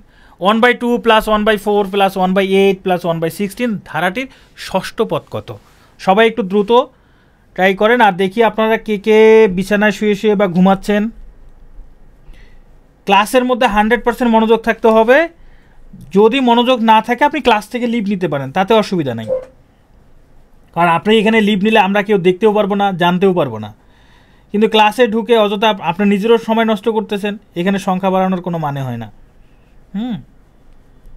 ক্লাস করলে চেয়ার টেবিলে বসে 100% মনোযোগ দিয়ে ক্লাস করবেন, সিরিয়াসলি নেবেন, লাইফটাকে একটু সিরিয়াসলি নিতে হবে। এই তো আপনারা অনেকেই পারছেন, থ্যাংক ইউ। আজকে নতুন একজন ভর্তি হয়েছিলেন, আমাকে বলছিলেন যে আমি যে নতুন 21টা ক্লাস আপনার পেন্ডিং। আপনি কি পারতেছেন? আপনি কি অঙ্কগুলো পারতেছেন? এখন বুঝতে পারতেছেন? না বুঝলে আমাকে বলবেন। তাহলে এটা হলো, এই যে দেখেন, এটা 1/2, 1/4, 1/8, 1/16, মানে নিচেরগুলো 2 গুণ হচ্ছে। তারপরটা হবে তাহলে 1/32, তারপরটা হবে 1/64। তাহলে এটা প্রথম, দ্বিতীয়, তৃতীয়, চতুর্থ, পঞ্চম, ষষ্ঠ পদ এটা। তাহলে আরেকটা আপনারা সলভ করেন, আরেকটা। এগুলো সূত্র দিয়ে না করলে আমরা প্রিলির জন্য আমরা আর দ্রুত করতে পারি। আর রিটেনে এই ধরনের ম্যাথ সাধারণত আসে না। এই ধারাটির সপ্তম পদ কত? 1 + 1/3 + 1/9। সবাই একটু দ্রুত বলেন, সপ্তম পদ কত? দেখেন, এটা 1 + 1/3 + 1/3², তার মানে 1/3⁴, তাহলে 1/3⁴। দেখেন, এটা প্রথম পদ, দ্বিতীয় পদ, তৃতীয় পদ, চতুর্থ পদ, পঞ্চম পদ। ভালো করে খেয়াল করেন, পঞ্চম পদ, কিন্তু 3⁴ কত? 4। তাহলে সপ্তম পদ 1/3⁶, 1/3⁶, এটা হবে অ্যান্সার। সপ্তম পদ 1/3⁶। কীভাবে বের করলাম? প্রথম পদ 1, দ্বিতীয় পদ 1/3, 3 উপর পাওয়ার 1, তৃতীয় পদ 1/3² পাওয়ার 2, চতুর্থ পদে পাওয়ার 3, পঞ্চম পদে পাওয়ার 4, সপ্তম পদে তাহলে 3 উপর পাওয়ার 6 হবে। আচ্ছা, মাহমুদুর বলছেন সূত্র দিয়ে করে দেন। ঠিক আছে, চলেন আমরা সূত্র দিয়ে করি। এখানে প্রথম পদ a = 1, সাধারণ অনুপাত আর কত? দ্বিতীয় পদ ভাগ প্রথম পদ সমান কত? 1/3। তাহলে সপ্তম পদ বলছে 7তম পদ। তাহলে আমরা সূত্রটা কি? a r⁷ - 1 হবে, এটাই তো সূত্র। তাহলে a হলো 1 ইন্টু আর এর মান কত? আর এর মান 1/3, টু দি পাওয়ার কত? 7 - 1 মানে 6, তার মানে কত? 1/3⁶। এটাই তো 1/3⁶ মানে আর 1/3⁶, একই কথা। এটাই তো এইভাবে লেখা যায়। মাহমুদুর রহমান বুঝতে পারছেন? তামজিদুল বলছেন 3⁶ যে 729, এটা ক্যালকুলেশনটা একটু দেখালে ভালো হয়। দেখেন, 3⁶কে আমরা কি এইভাবে লিখতে পারি? 3³ লেখা যায়। 3³ মানে কত? 27, আর এই 3³ মানে কত? 27। এখন 27 আর 27 গুণ করেন, 27 আর 27 গুণ করেন। এটা কিভাবে গুণ করবেন? ওই যে আমি বলছিলাম একটা ক্লাসে যে 1 থেকে 30 পর্যন্ত নামতা মুখস্থ করবেন। 1 থেকে 30 পর্যন্ত নামতা মুখস্থ করলে এটাও আশা করি পারবেন, তখন পারবেন। আর এই গুণটা মুখে মুখে করতে হবে। আর পরীক্ষায় এইরকম এত জটিল ম্যাথ দিবে না। হ্যাঁ, পরীক্ষায় এত জটিল ম্যাথ, মানে এত জটিল হিসাবের ম্যাথ দিবে না, যেই হিসাবটা করতে আপনার একটু টাইম বেশি লাগে। দেখেন 45তম পিছিয়েছে যে অঙ্কগুলো আসছে, অঙ্কগুলো মানে 30 থেকে 40 সেকেন্ডের মধ্যে সলভ করা যায়, এত জটিল হিসাব দেয় না। তাই এগুলো নিয়ে টেনশনের কিছু নাই। আর রিটেনে আপনারা সাধারণ ক্যালকুলেটর ব্যবহার করতে পারবেন। এটা একটু সলভ করেন। এটা তো বলছে পরবর্তী পদটি কত? 0.03, তারপর 0.12, তারপর 0.48, তারপরের পদটা কত? তার মানে 0.3 সাথে 4 গুণ করে হয়েছে 0.12, 0.12 সাথে 4 গুণ করে হয়েছে 0.48। তাহলে 0.48 সাথে 4 গুণ করে তারপরের পদটা পাবো। সবাই একটু দ্রুত গুণটা করে বলেন তো কত হবে অ্যান্সার? 26 192। 192 কীভাবে হয়? Thank you. এই যে আপনারা সবাই পারছেন। 0.48 সাথে গুণ করলে হবে 192। এখন দশমিক বসাবো। এখানে দশমিকের পর 2টা অঙ্ক আছে, তাহলে এইখানে এমনভাবে দশমিক বসাবো যাতে তারপরে 2টা অঙ্ক থাকে, তার মানে এইখানে দশমিক বসাইতে হবে। তাহলে 1.92 এটা হবে অ্যান্সার। তাহলে এইগুলো অঙ্ক করার জন্য কি সূত্রের প্রয়োজন হয়? একটা অঙ্ক করার জন্য এখানে সূত্র প্রয়োগ না করলেও হবে। দেখেন, এই যে 2 + 4 + 8 + 16 ধারাটির কততম পদ? 128। দেখি আপনারা এটা বের করতে পারেন কিনা। এটা তো সূত্রের প্রয়োজন নাই, আমি সূত্র দিয়ে আপনাদের করে দেবো, সমস্যা নেই। কিন্তু এটাও সূত্র ছাড়া আরও দ্রুত করা যায়। সূত্র ছাড়াই এই অঙ্কটা আরও দ্রুত করা যাবে। কিভাবে করব? এই যে 2 + 4 + 8 + 16, তারপরের পদটা হবে কত? 32, তারপরের পদ 64, তারপরের পদ হবে 128। তাহলে 128 কততম পদ? 1 2 3 4 5 6 7, সপ্তম পদ। 128 হলো সপ্তম পদ। এখন এটা যদি আমরা সূত্র দিয়ে করি, আমরা লিখতাম ধরি n-তম পদ হইল 128। এখন n-তম পদের সূত্র হইল এই যে আর n-1 সমান 128। এর মান কত? এই যে প্রথম পদ 2 ডট। আর এর মান কত? এই যে এখানে সাধারণ অনুপাত হইল 2, 4কে 2 দ্বারা ভাগ করলে হয় 2, তাহলে আর এর মান হইল 2, n-1 সমান 128। এই 2 ওই পাশে গিয়ে ভাগ হয়ে যাবে, 2 টু দি পাওয়ার n-1, 2 ওই পাশে গিয়ে ভাগ হলে কত হবে? 128কে 2 দ্বারা ভাগ করলে হবে 64। তাহলে 2 টু দি পাওয়ার n-1, 64কে লেখা যায় 2 টু দি পাওয়ার 6। তাহলে ভিত্তিদ্বয় যেহেতু সমান, তাহলে পাওয়ার দ্বয় সমান হবে, অর্থাৎ n-1 সমান 6। তার মানে n সমান কত? 6 যোগ 1 = 7, 7তম পদ। তাহলে আমার কি দরকার আছে সূত্র দিয়ে করার? আমি সূত্র ছাড়াই তো আরো দ্রুত করতে পারতেছি, সূত্র ছাড়াই আরো দ্রুত করতে পারতেছি। তাহলে আপনারা একটু এটা করে দেখেন তো। এটা আমাদের 39 BCS আসছে, 1/√2 1√2। ধারাটির কোন পদ 8√2? কোন পদ 8√2? আপনারা একটু ট্রাই করে দেখেন তো। না, পদগুলো কাছাকাছি থাকবে শিফাত, পদগুলো সব কাছাকাছি থাকবে। এই যে এটা 39-এ আসছে, এটা খুব বেশি দূর না, কাছাকাছি, এই 1 থেকে 10-এর মধ্যেই থাকে। এগুলো আপনারা বের করতে পারবেন, এটা একটু ট্রাই করে দেখেন। যারা 12 সালে এসএসসি দিছিলেন, আপনাদের এসএসসি পরীক্ষায় এই প্রশ্নটা আসছিল, মনে পড়ে? যারা 12 সালে এসএসসি পরীক্ষা দিয়েছিলেন, এসএসসি পরীক্ষায় এই ম্যাথটা আসছিল। তখন অবশ্য ধারা থেকে, মানে সমান্তর ধারা থেকে একটা আসতো, গুণোত্তর ধারা থেকে একটা আসতো, দুইটা থেকে যে কোনো একটা দেওয়া লাগতো। তখন আমাদেরকে স্যাররা শুধু সমান্তর ধারা করাইতো, গুণোত্তর ধারা করাইতো না। তবে গুণোত্তর ধারা থেকে এই ম্যাথটা আসছিল। একই রকমভাবে সূচক থেকে একটা প্রশ্ন আসতো, লগ থেকে একটা প্রশ্ন আসতো। সবাই সূচকের অঙ্ক করতো, লগ করাইতো না, মানে আমাকে করাইতো না। এখন অন্য কোনো জায়গায় কীরকম করতো জানতাম না। দুইটা আসতো, একটা প্রশ্ন দেওয়া লাগতো, আমরা শুধু সূচক করতাম, সূচক থেকে অ্যান্সার করতাম, লগের প্রশ্ন থেকে তাকাইতামও না। আচ্ছা, আপনারা অনেকেই অ্যান্সার বের করে ফেলছেন, থ্যাংক ইউ।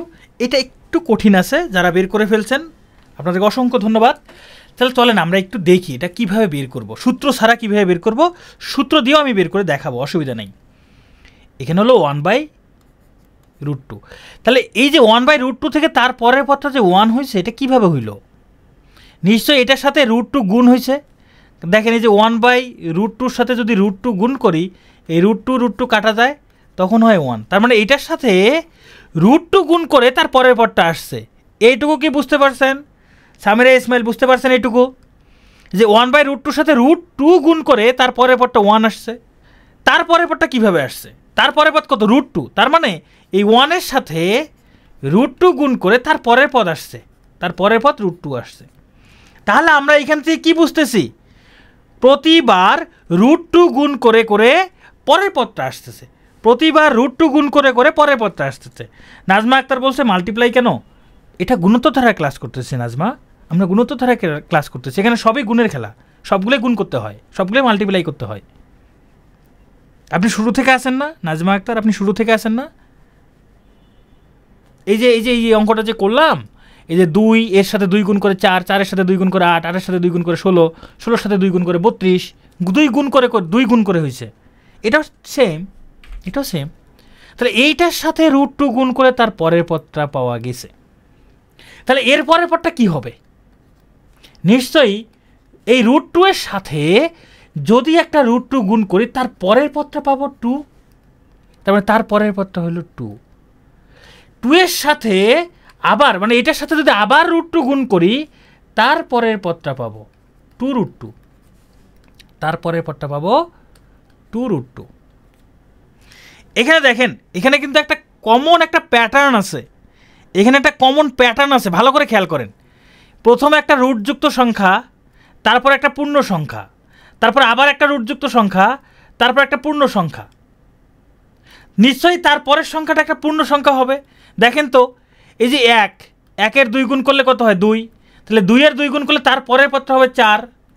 তারপরে এখানে একটা পদ হবে, হ্যাঁ, এখানে একটা পদ হবে, এর পরের পদটা হবে 8, এখানে আর একটা রুটযুক্ত পদ হবে, তার পরের পদটা হবে 16। আপনারা কি এই প্যাটার্নটা ধরতে পারছেন কি না? যে এই ধারাটার এই যে প্রথমে রুটযুক্ত পদ, তারপরে পূর্ণ সংখ্যার পদ, তারপরে রুটযুক্ত পদ, তারপরে পূর্ণ সংখ্যার পদ, তারপরে রুটযুক্ত পদ, আবার পূর্ণ সংখ্যার পদ, নিশ্চয়ই তাহলে একটা রুটযুক্ত পদ হবে, তারপরে পূর্ণ সংখ্যার পদ হবে। এখন এটা যে 1, তারপরে 1-এর 2 গুণ 2, তারপরে দেখেন এই যে 2√2 এর সাথে যদি আমি আবার 2√2 গুণ করি তখন 4 হয়, তাহলে এটা 4, তাহলে 1, 2, 4, তারপরে 8, 16 এইভাবে হবে।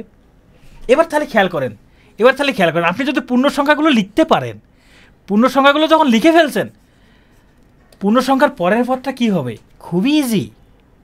এটা 2, 2√2, এটা 4, তাহলে 4√2, এটা 8, তাহলে তার পরের পদটা হবে 8√2, এটা 16, তার পরেরটা হবে 16√2। তাহলে দেখেন তো 8√2 কততম পদ? হিসাব করেন তো 8√2 কততম পদ? 1, 2, 3, 4, 5, 6, 7, 8, 9, 9th, নবম পদ। এটা অ্যান্সার হলো নবম পদ।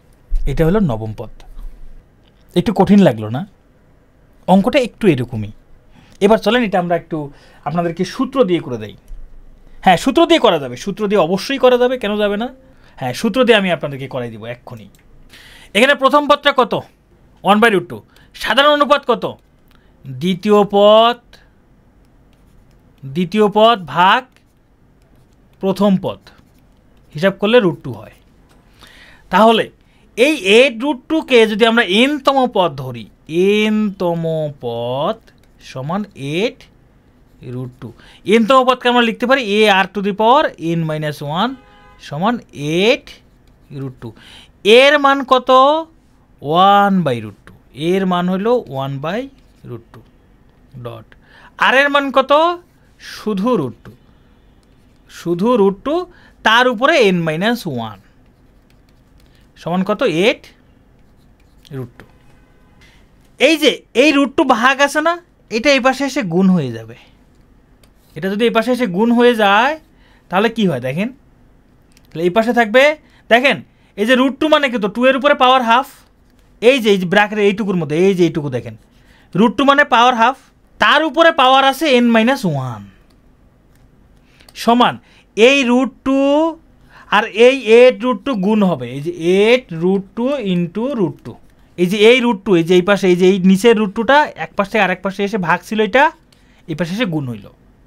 তাহলে এখানে 2 এর উপরে দেখেন তো এই যে 1/2 আর n-1 গুণ করলে n-1/2, আর এই পাশে এই যে 8√2 মানে 8, এই √2 আর √2 গুণ করলে হয় 2, মানে কত? 16, মানে হলো 16। তাহলে 2 to the power n-1 divided by 2, 16কে লিখতে পারি 2 টু দি পাওয়ার 4। এবার দেখেন ভিত্তি দ্বয় সেম, তাহলে পাওয়ার দ্বয় সমান হবে। এখান থেকে আমরা লিখতে পারি n-1 সমান 8, তার মানে n সমান 9। তাহলে এই 8√2 হলো 9তম পদ। আশিক দাস, না এইরকম নিয়ম নাই বা এরকম বোঝার কোনো উপায় নাই, এটা আপনাকে একটু লিখতেই হবে অন্ততপক্ষে। এই লাইনটা অন্ততপক্ষে লিখতে হবে, সূত্র দিয়ে যদি নাও করেন এই লাইনটা অন্তত লিখতে হবে। হ্যাঁ, একটু টাইম লাগবে, এই অঙ্কটা করতে একটু টাইম লাগবে। আসলে একটু টাইমও লাগবে না, যখন আপনি একটু বেশি বেশি প্র্যাকটিস করবেন এই টাইপের অঙ্ক খুব ইজিলি আপনি পারবেন। ওকে, এবার আমরা টাইপ 2তে চলে যাব, সমষ্টি নির্ণয়। সমষ্টি নির্ণয়ের সূত্র কি শিখছিলাম মনে আছে? সমষ্টি নির্ণয়ের সূত্র ছিল একটা, a into r⁴n-1 divided by r-1 অথবা a into 1 minus r⁴n divided by 1 minus r। আর বড় হলে এই সূত্র হবে, 1-এর থেকে বড় হলে এই সূত্র, আর 1-এর থেকে ছোট হলে এই সূত্র। চলেন তাহলে আমরা এবার অঙ্ক করি। 2 যোগ 6 যোগ 18 যোগ ধারাটির প্রথম 8টি পদের সমষ্টি কত? শোনেন, ধারা দেখেই আপনি যোগফল নির্ণয় করার জন্য সূত্র প্রয়োগ করবেন না, আগে দেখতে হবে। প্রথম কাজ হবে এটা চেক করা, এটা কি সমান্তর ধারা নাকি গুণোত্তর ধারা। প্রথম কাজ হবে এটা। আপনার দেখে কি মনে হচ্ছে এটা কি সমান্তর ধারা হইতে পারে? না, এইটার ব্যবধান হইল 4 আর এইটার ব্যবধান হইল 12, এটা সমান্তর ধারা নয় কিন্তু গুণোত্তর ধারা। এই যে 2-এর সাথে 3 গুণ করলে 6, 6-এর সাথে 3 গুণ করলে 18, তার মানে এটা গুণোত্তর ধারা। তাহলে প্রথম কাজ হবে ধারাটা চেক করা, গুণোত্তর নাকি সমান্তর। তাহলে এটা একটা গুণোত্তর ধারা যার প্রথম পদ হইল 2, সাধারণ অনুপাত আর কত? দ্বিতীয় পদ ভাগ প্রথম পদ সমান 3। এখন 8টি পদের সমষ্টি। আচ্ছা 3 কি 1-এর থেকে বড় না? 3 1-এর থেকে বড়, এটা গ্রেটার দেন 1। তাহলে সমষ্টি কি হবে? a ইন্টু, যেহেতু r এর মান বড় তাহলে r আগে হবে, ডিভাইডেড বাই r মাইনাস 1। এখন মানগুলো বসাই দিব। 8টি পদের সমষ্টি, তাই না? তাহলে a সেট, এটা হলো nটি পদের সমষ্টি। তাহলে a এর মান হলো 2 into r two the power n, r এর মান হলো 3 টু দি পাওয়ার n এর পরিবর্তে হবে কত? 8 মাইনাস 1 ডিভাইডেড বাই r এর মান হলো 3 মাইনাস 1। তাহলে এখানে হবে কত? উপরে 2 into 3 two the power 8 minus 1, নিচে হবে 2। এই 2 কাটা গেলে এটা হবে 3 টু দি পাওয়ার 8 মাইনাস 1। এখন এইটা ক্যালকুলেটর ছাড়া হিসাব করা টাফ। হ্যাঁ, এটা ক্যালকুলেটর ছাড়া হিসাব করা টাফ। যদি পরীক্ষায় আসে অপশনটা এইভাবেই থাকবে, পরীক্ষায় আসলে অপশনটা এইভাবেই থাকবে, কারণ এমন একটা হিসাব দিবে না যেটা ক্যালকুলেটর ছাড়া করতে আপনার 2 মিনিট লাগবে। তাই এটা নিয়ে টেনশনের কিছু নাই, ঠিক আছে? আপনি বিগত সালের প্রশ্নগুলো দেখলেই বোঝা যায় যে এখানে যে প্রশ্নগুলো আসছে সবগুলো কি সহজেই হিসাব করা যায়, দ্রুতই হিসাব করা যায়, এমন টাইপের ম্যাথ আসে। তাহলে এগুলো নিয়ে আমাদের টেনশন করার কোনো প্রয়োজন নাই। এই ধারাটির 7টি পদের সমষ্টি কত? এটা কি আমাকে করে দিতে হবে নাকি আপনারা নিজেরা পারবেন? ঠিক আছে, তাহলে এটা আপনারা নিজেরা করবেন, ঠিক আছে? না পারলে বইয়ের মধ্যে তো সমাধান দেওয়াই আছে, আমাদের যে লেকচার বুকটা আছে সেখানে সমাধান দেওয়াই আছে, আপনারা সেটা থেকেও ট্রাই করতে পারেন। তাছাড়া টেলিগ্রাম গ্রুপ তো আছেই, প্রয়োজনে সেখানে আপনারা না পারলে ওখানে দিবেন, আমাদের মেন্টররা আছে, আর আমি তো আসি, সমস্যা নেই, আমিও তো টেলিগ্রাম গ্রুপে আছি। এবার আসেন এই অঙ্কটা, 1 minus 1 plus 1 minus 1 plus dot dot dot ধারাটি 2n প্লাস 1 সংখ্যক পদের সমষ্টি কত? এটা কি ধারা? এটা কি গুণোত্তর নাকি সমান্তর? লেকচার বুক পিটিও থেকে পাঠাবে, উর্মি লেকচার বুক পিটিও থেকে পাঠাবে। আপনি ভর্তি হয়েছেন মানে আপনার একটা নির্দিষ্ট ফি পরিশোধ হলে পিটিও থেকে পাঠাবে। এটা কি সমান্তর ধারা নাকি গুণোত্তর ধারা? আপনাদের কি মনে হয় বলেন? এটা কি সমান্তর ধারা নাকি গুণোত্তর ধারা? এটা একটা গুণোত্তর ধারা, এটা একটা গুণোত্তর ধারা। আচ্ছা, আপনাদের এই ধারার সমষ্টি নির্ণয় করার আগে আমি আপনাদের দুইটা বিষয় আগে বলি। 1-এর উপর পাওয়ার যাই দেই না কেন, 1-এর উপর পাওয়ার যাই দেই না কেন তার মান সবসময় কি হয়? 1 হয় না? 1-এর উপর যে পাওয়ারই দেই না কেন তার মান সবসময় কি হবে? 1 হবে, রাইট? মাইনাস 1-এর উপর পাওয়ারটা যদি জোড় সংখ্যা হয়, জোড় সংখ্যা, তাহলে এর মান হয় 1। আর মাইনাস 1-এর উপর যদি পাওয়ারটা বিজোড় সংখ্যা হয় তখন এর মান হয় মাইনাস 1। মাইনাস 1-এর উপর যদি পাওয়ার জোড় সংখ্যা হয়, ধরেন মাইনাস 1-এর উপর পাওয়ার 2 দিলেন, এর মান কত? মাইনাসে মাইনাসে প্লাস, এই মাইনাসের উপর পাওয়ার জোড় হলে মাইনাসটা প্লাস হয়ে যায়, আর 1-এর উপর পাওয়ার যাই হোক না কেন তার মান 1ই। কিন্তু মাইনাস 1-এর উপর পাওয়ার যদি 3 দেয় তার মানে কি? Minus 1 into minus 1 into minus 1 মানে মাইনাস 1ই হচ্ছে। মানে পাওয়ার জোর হলে, মাইনাসের উপর পাওয়ার জোর হলে প্লাস, মাইনাসের উপর পাওয়ার বিজোর হলে মাইনাস। বিজোর হলে মাইনাস কেন? এই যে আমি দেখাইলাম, এই যে মাইনাস 1 টু দি পাওয়ার 3 মানে কি? এই যে minus 1 into minus 1 into minus 1, খেয়াল করে দেখেন তো, এই মাইনাস 1 আর মাইনাস 1 গুণ করলে কি হবে? মাইনাসে মাইনাসে প্লাস 1, এর সাথে আর একটা মাইনাস 1 আসেই। তাহলে এবার প্লাস 1 আর মাইনাস 1 গুণ করলে কি হবে? প্লাস 1 আর মাইনাস 1 গুণ করলে প্লাসে মাইনাসে মাইনাস, 1 আর 1 গুণ করলে 1। এর বুঝতে পারছেন এই যে পাওয়ার 3 হইল এই জন্য মাইনাস। সুযোগ মনে বুঝতে পারছেন যে মাইনাসের উপর যদি পাওয়ার বিজোড় হয় সবসময় কি এর মানটা মাইনাস হবে, আর মাইনাসের উপর পাওয়ার জোর হলে এটা তো প্লাসই হবে। ওকে, এবার আসেন 2n প্লাস 1 এটা কি জোড় সংখ্যা নাকি বিজোড় সংখ্যা? 2n প্লাস 1 এটা কি জোড় সংখ্যা নাকি বিজোড় সংখ্যা? 2n প্লাস 1, এখানে আপনারা n এর মান যে কোনো সংখ্যা বসান, n এর পরিবর্তে 1 2 3 4 5 যে কোনো সংখ্যা বসান, 2n প্লাস 1 এ আউটপুট সবসময় বিজোড় দিবে, এ সবসময় বিজোড় দিবে, সব সময় বিজোড় দিবে। বুঝতে পারছেন? তাহলে এটা একটা বিজোড় সংখ্যা। এটা কি সংখ্যা? এটা একটা বিজোড় সংখ্যা। তাহলে আমি এই বেসিকগুলো আপনারা বুঝে গেছেন। এবার চলেন এটার আমরা যোগফল নির্ণয় করি। এবার এটার আমরা যোগফল নির্ণয় করি। এগুলো মুছে দেই, হ্যাঁ এগুলো মুছে দেই। আমরা তো বুঝে গেছি যে 1-এর উপর যে কোনো পাওয়ার হলে 1, মাইনাস 1-এর উপর যদি পাওয়ারটা জোড় সংখ্যা হয় তাহলে ওটা প্লাস 1 হয়ে যাবে। মাইনাস 1-এর উপর পাওয়ার যদি বিজোড় সংখ্যা হয় তাহলে এটা মাইনাস 1 হবে। এই ধারাটার প্রথম পদ হইল 1, সাধারণ অনুপাত দেখেন দ্বিতীয় পদ ভাগ প্রথম পদ মানে -1। আমরা জানি এই -1 এটা কি 1 থেকে ছোট না বড়? -1 1 থেকে ছোট না বড় বলেন? ছোট, তাহলে 1 থেকে ছোট। আচ্ছা, তাহলে আমরা সমষ্টি নির্ণয়ের সূত্র বের কোনটা লিখব? a into r⁻n - 1 divided by r-1। এখন আমরা n সংখ্যক পদ না 2n প্লাস n সংখ্যক পদের সমষ্টি, তাহলে এই s 2n প্লাস 1 এত সংখ্যক পদের সমষ্টি বের করব। a হলো প্রথম পদ 1, আর হলো কি -1, তার উপরে পাওয়ার কি এই যে 2n প্লাস 1, যতগুলো পদ ততগুলো বের করব। ও সূত্র ভুল করছি, 1 প্রথমে হবে, 1 প্রথমে হবে। Thank you. তাহলে এবার আমরা মান বসাবো 1 মাইনাস এই যে আর এর মান -1, তার উপরে কি n আছে না? n এর পরিবর্তে আসলে n তো না, আমরা 2n প্লাস n সংখ্যক পদ বের করতেছি, তাহলে এখানে হবে 2n প্লাস 1, এটা সেকেন্ড ব্র্যাকেট। তাহলে 1 মাইনাস আর এর মান কত? -1।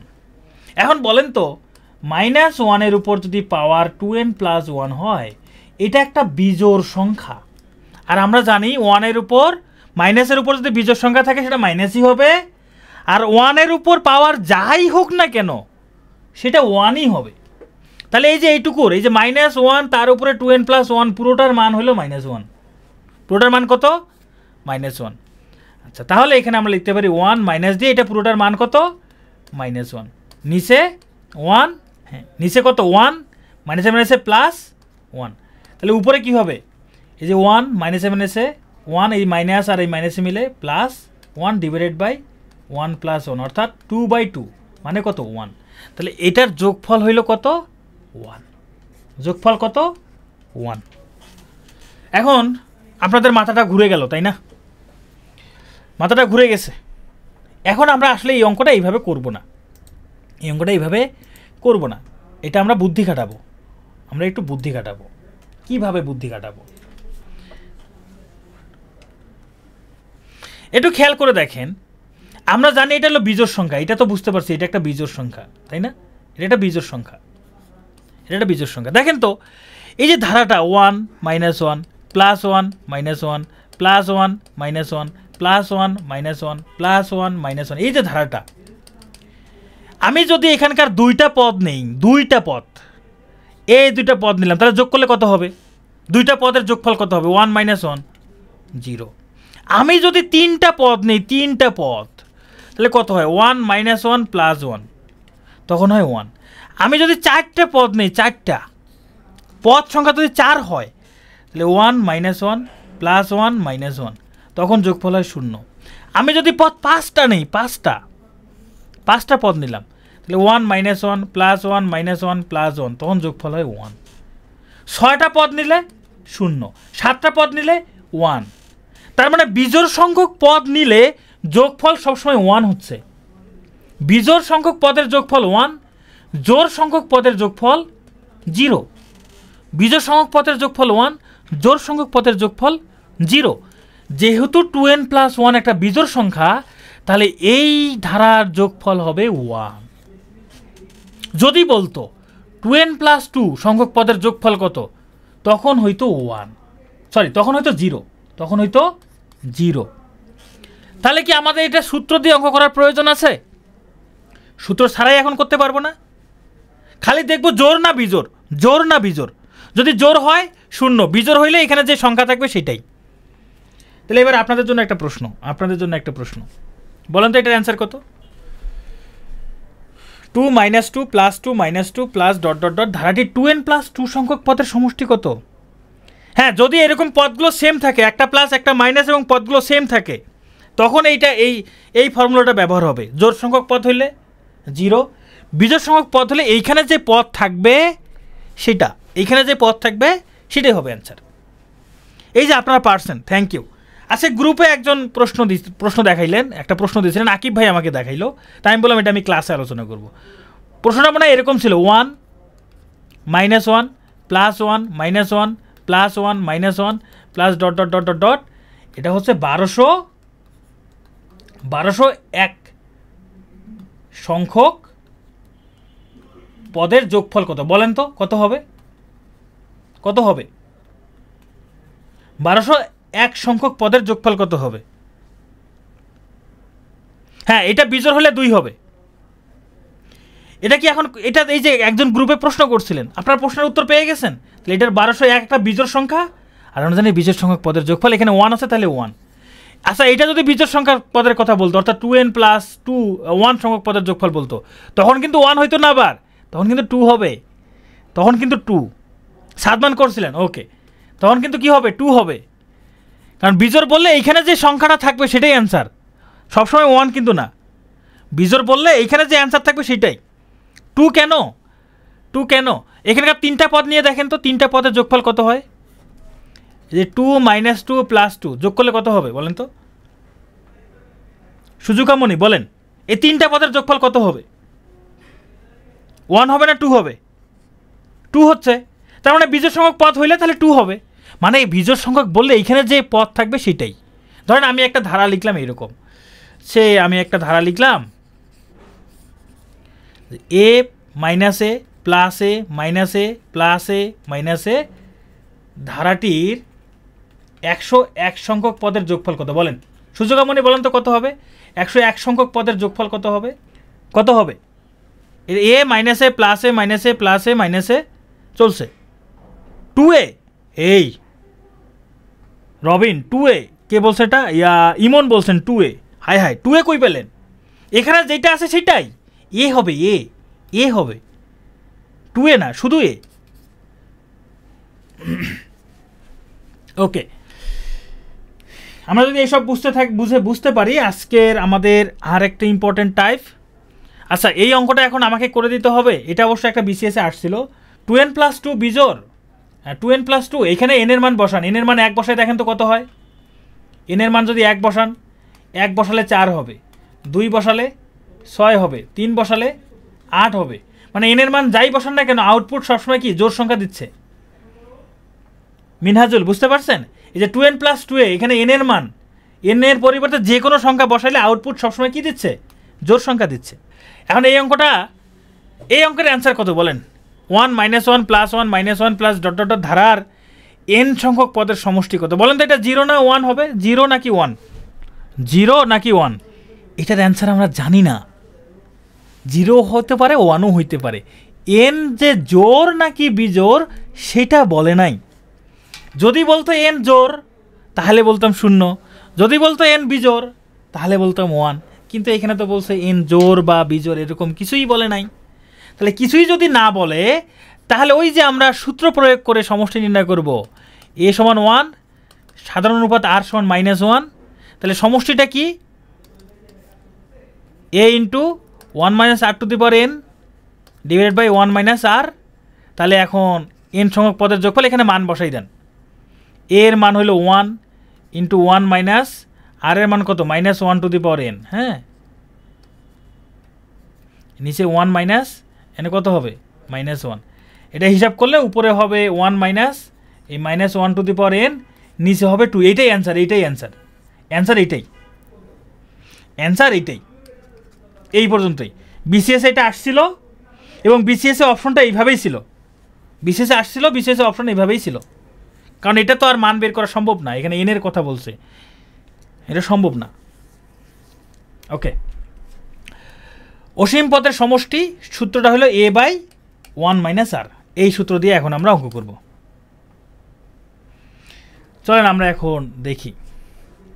1/4 - 1/6 + 1/9 ∞ ধারাটির অসীম পদের সমষ্টি কত? এখানে প্রথম পদ হইল 1/4, সাধারণ অনুপাত r। দ্বিতীয় পদ মাইনাস সহ নিতে হবে, মাইনাস থাকলে মাইনাস সহ নিতে হবে। কিন্তু দ্বিতীয় পদ ভাগ প্রথম পদ, তাহলে যে -1/6 ভাগটাকে গুণ করে দিব, তাহলে উপরে যাবে 4, নিচে আসবে 1। হিসাব করলে -2/3। দেখেন তো এটা একটা প্রকৃত ভগ্নাংশ না? তার মানে এই ধারার অসীম পদের সমষ্টি আছে, তাহলে সূত্রটা কি? সমষ্টির সূত্রটা কি? a/1 - r। a হলো 1/4, 1 মাইনাস r এর মান হলে যে -2/3, তাহলে -2/3। 3। এটাই এখন হিসাব করবেন, আমি হিসাবটা করতেছি না। 1/4 তাহলে 1 + 2/3, এটা হিসাবটা নিজেরা করবেন, আমি করতেছি না, ঠিক আছে। 3/20, আচ্ছা এটা হিসাব করলে 3/20 হয়, ওকে 3/20 বইয়ে হিসাব করে দেওয়া আছে, রাইট, ঠিক আছে 3/20। এবার আপনাদের কাছে একটা প্রশ্ন, আসলে কি এই ধারার এই অসীম পদ যোগ করলে অ্যান্সার কি এটা হবে, মানে এটা কি 100% কারেক্ট হবে নাকি একটু কম বেশি হবে? আপনাদের কি মনে হয়, এটা কি 100% কারেক্ট হবে নাকি কিছুটা হলেও কম বেশি হইতে পারে? আপনাদের ধারণা কি? নিবেদিতা বলছেন অ্যাপ্রক্সিমেট কিছুটা কম বেশি, আচ্ছা নিবেদিতা বলছেন অ্যাপ্রক্সিমেট ভ্যালু কম বেশি হইতে পারে, সিফাত বলছেন এইটাই হবে, কম বেশি হবে। জানান আপনাদের কেন কম বেশি হবে। ফাহিমা সুলতানা বলছেন কেন কম বেশি হবে, আমি তো বলি নাই যে কম বেশি হবে কি হবে না, আমি তো সেটা বলি নাই। কম বেশি হবে, একটুও কম বেশি হবে না, এটা কারেক্ট, এটা 100% ঠিক হবে। এটা যদি অসীম পদ যোগ করি এই 3/20 হবে, একটু এদিক হবে না, একটু ওদিক হবে না, এইটাই হবে। এখন আপনাদের মনে প্রশ্ন জাগলো কিভাবে, হ্যাঁ এটা কি সম্ভব? আমি জাস্ট একটা এক্সাম্পল দেই, ছোট্ট একটা এক্সাম্পল দেই না। অনেক সময় আমরা ওই যে অ্যাপ্রক্সিমেট ভ্যালুটা নেই না, তো সেটা না, এটা 100% রাইট। আমি আপনাদেরকে অন্য একটা এক্সাম্পল দেই। ধরেন আমি এই যে 1/2 + 1/4 + 1/8 + 1/16 plus dot dot dot dot dot dot dot, এটা ইনফিনিটি পর্যন্ত যোগ করলে এর মান হবে 1। এটা এই সূত্র দিয়ে করে দেখেন, এটার মান হবে 1। হ্যাঁ, এটা সূত্র দিয়ে করলে এটার মান 1ই হবে। আসলে এটার মান কি 1 হবে? এটা কি পসিবল? মানে এটার সূত্র দিয়ে হিসাব করলে 1 হবে, এটা কি পসিবল?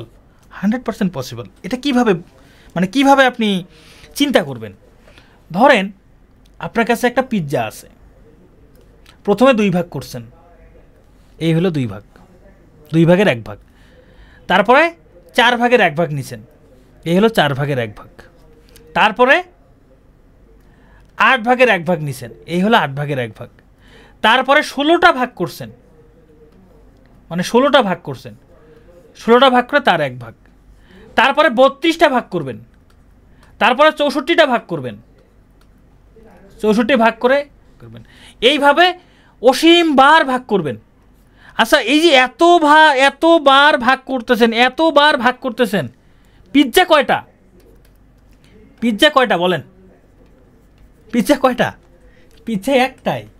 আপনি যতবারই ভাগ করেন না কেন, অসীম পর্যন্ত ভাগ করে যোগ করলে পিৎজা তো একটাই পাবেন, যোগফল একই হবে। তার মানে এইটা যে যোগ করলে এর মান 1 হয়, 100% কারেক্ট, একটু কম বেশি হবে না। এবার বুঝতে পারছেন? মানে অনেকের মনে হইতে পারে যে অসীম পদ বলছে, এটা তো অসীম পর্যন্ত যাওয়া পসিবল না। হ্যাঁ ঠিক আছে, কিন্তু আপনি একটা পিৎজাতে এতবার ভাগ করতেছেন। হ্যাপি আক্তার আপনি হাত ওঠাচ্ছেন, আপনি কমেন্টে লিখুন পদ একটা যোগ আর একটা বিয়োগ এরকম থাকলে সেম হবে। শোনেন এই যে ফর্মুলাটা যে আমি লিখছি, এই যে a/1 - r, এই ফর্মুলা দিয়ে অসীম পদের যে যোগফল বের করে, যে যোগফলটা বের হবে এটা 100% কারেক্ট, একটু কম বেশি হবে না। তার এক্সাম্পল দিলাম শুধু আমি, এই যে এটা, ঠিক আছে ওকে। তাহলে এই ধারার অসীম পদের যোগফল বের করতে বলছে 0.12, 0.0012, 0.00012। তাহলে এখানে প্রথম পদ হলো 0.12 সাধারণ অনুপাত, এই দ্বিতীয় পদ ভাগ প্রথম পদ, ভাগ করলে কত হয়? 0.01। এখন এটা কি এক থেকে ছোট না? এই যে 0 আছে, এই যে 0 আছে, তাহলে অসীম পদের সমষ্টি বের করতে পারবো a/1 - r। এটা হবে কি, a এর মান কত? 0.12, 1 - r এর মান 0.01। হিসাব করলে 0.12 আর এখানে হবে 0.99, হিসাব করলে হবে 12/99। দুটাকে 3 দ্বারা ভাগ করলে 4/33, এটার অ্যান্সার হবে 4/33। মজার ব্যাপার হচ্ছে এটা একটা পৌনপুণিক সংখ্যা, এটা হইল 0.12 পৌনপুণিক। এই 0.12 পৌনপুণিককে ভগ্নাংশে প্রকাশ করলে 4/33 হয়, 4/33 হয়। হ্যাঁ, এই যে 0.12 পৌনপুণিক সংখ্যাটাকে এইভাবে লিখছে, যাই হোক, আশা করি আমরা অসীম পদের যোগফল নির্ণয় করতে এখন থেকে পারবো। এটা হচ্ছে আপনাদের হোমওয়ার্ক, এটা আপনারা নিজেরা প্র্যাকটিস করবেন। আমাদের সর্বশেষ টাইপ বিবিধ টাইপ 4, এখানে আমরা 2-3টা ম্যাথ করেই আজকের ক্লাস আমরা শেষ করব। হ্যাঁ, অসীম সংখ্যক ভাগ করা সম্ভব না। 18 এবং 72-এর গুণোত্তর গড় কত? যদিও এটা গুণোত্তর ধারার মধ্যে কিছু, গুণোত্তর ধারার মধ্যেও পড়ে, গড়ের মধ্যেও পড়ে, গুণোত্তর ধারার মধ্যেও পড়ে, গড়ের মধ্যেও পড়ে। আচ্ছা, এখন 18 এবং 72 গুণোত্তর গড় কি? আচ্ছা, আমরা গড় জিনিসটা কি জানি? গড় মানে কি? যদি বলে 2 এবং 4-এর গড় কত, তখন 2 এবং 4 যোগ করে 2 দ্বারা ভাগ করি, গড় পেয়ে যাই 3। ইহাকে বলা হয় যোগোত্তর গড়। যোগোত্তর গড়, হ্যাঁ, ইহার নাম যোগোত্তর গড়, তাই না? গুণোত্তর গড়টা কি তাহলে? গুণোত্তর গড়টা কি? ধরেন আমি একটা ধারা লিখলাম 3, 9, 27। এই যে 3 এবং 27-এর গুণোত্তর গড় হলো 9। এই যে 2 এবং 4-এর যোগোত্তর গড় হলো 3, মানে মাঝখানের পথ। 2 এবং 4-এর মাঝখানের পথ হলো 3, এই জন্য 2 এবং 4-এর গড় 3। আমরা সাধারণত এটা আমরা যোগোত্তর গড় বলি না, গড় বলি। যোগোত্তর গড় বলি না, আমরা গড় বলি, গড়। দেখেন, আমি আবার বলতেছি, ধরেন আমি সংখ্যা লিখলাম এরকম 2, 3, 4। এখন যদি বলি 2 এবং 4-এর গড় কত, 2 এবং 4-এর গড় কত, তখন কী করবেন? এই যে 2 এবং 4 যোগ করে 2 দ্বারা ভাগ করবেন, গড় পেয়ে যাবেন 3, মানে মাঝখানের পথটা পেলেন, মাঝখানের পথটা পেলেন, রাইট? এখন আমি একটা ধারা লিখলাম এরকম 3, 9, 27, 3, 9, 27। এখন যদি বলে 3 এবং 27-এর গুণোত্তর গড় কত, মাঝখানের পথ 9। ইহা একটি গুণোত্তর সিরিজ, এটা একটা গুণোত্তর সিরিজ, তাই না? গুণোত্তর ধারা। তাহলে গুণোত্তর ধারায় যে 2টা পদের মাঝখানের পথটা বের করতে বলে। এইটা তাহলে কিভাবে বের করব? কিভাবে বের করব? খেয়াল করেন, এই 3 এবং 27 যদি গুণ করে দিয়ে বর্গমূল করি, তাহলে আমরা মাঝখানের পথটা পাচ্ছি। 3 এবং 27 গুণ করে দিয়ে যদি বর্গমূল করি, এই যে মাঝখানের পথটা পাচ্ছি। 36 কেন, 9 হবে, 9। 3 এবং 27-এর গুণোত্তর গড় হবে 9। সূত্রটা কি তাহলে? গুণোত্তর গড়ের সূত্রটা কি? আসলে এই রুট মানে কি? পাওয়ার হাফ না? রুট মানে কিন্তু পাওয়ার হাফ। 2টা সংখ্যার গুণোত্তর গড় যদি বলে, সংখ্যা 2টা গুণ করে পাওয়ার হিসাবে 1/, এখানে 2টা সংখ্যা তাহলে 2। যদি 3টা সংখ্যা বলে, এটা শুধুমাত্র একটা বিসিএসে আসছিল, সম্ভবত 43 বা কোনো একটা বিসিএসে আসছিল। তাহলে এই যে 18 এবং 72-এর গুণোত্তর গড়, 18 এবং 72-এর 36, ঠিক আছে। তাহলে 18 এবং 72-এর গুণোত্তর গড় কত হবে? 18 গুণ 72, এদের উপরে পাওয়ার হবে 1/2, এটা হিসাব করলে হবে 36। এখন যদি 2টা সংখ্যা না আছে, যেমন এখানে কয়টা সংখ্যা আছে, 1, 2, 3, 4, 5, 5টা সংখ্যা চাইছে। এই 5টা সংখ্যার গুণোত্তর গড় কত? দেখেই বোঝা যাচ্ছে এই 5টা সংখ্যার গুণোত্তর গড় কিন্তু মাঝখানের সংখ্যাটা নয়, এটা আর হিসাব করা লাগবে না, মানে মাঝখানের সংখ্যাটা মধ্যক। ক্যালকুলেশন করে দিব। আরে ক্যালকুলেশন মানে কি? এই 2টা গুণ করে বর্গমূল করবেন, এই 18 এবং 72 গুণ করে বর্গমূল করবেন, ক্যালকুলেশনটা নিজে নিজে করবেন। যদি এখানে বলে দিচ্ছে যদি 6টা থাকতো, আচ্ছা এখন যদি 5টা আছে, আমি 5টার গুণোত্তর গড় কীভাবে বের করব? এই 5টার সংখ্যা গুণ করব, 1 গুণন 3 গুণন 9 গুণন 27 গুণন 81 গুণ করে পাওয়ার হিসাবে হবে 1/5। 5টা সংখ্যা আছে, পাওয়ার হবে 1/5। যদি 6টা সংখ্যা থাকতো, সাব্বির বলছে যদি 6টা থাকতো, তাহলে 6টা সংখ্যা গুণ করে পাওয়ার দিতাম তখন 1/6। সাব্বির বুঝতে পারছেন? তখন পাওয়ার হয়তো 1/6।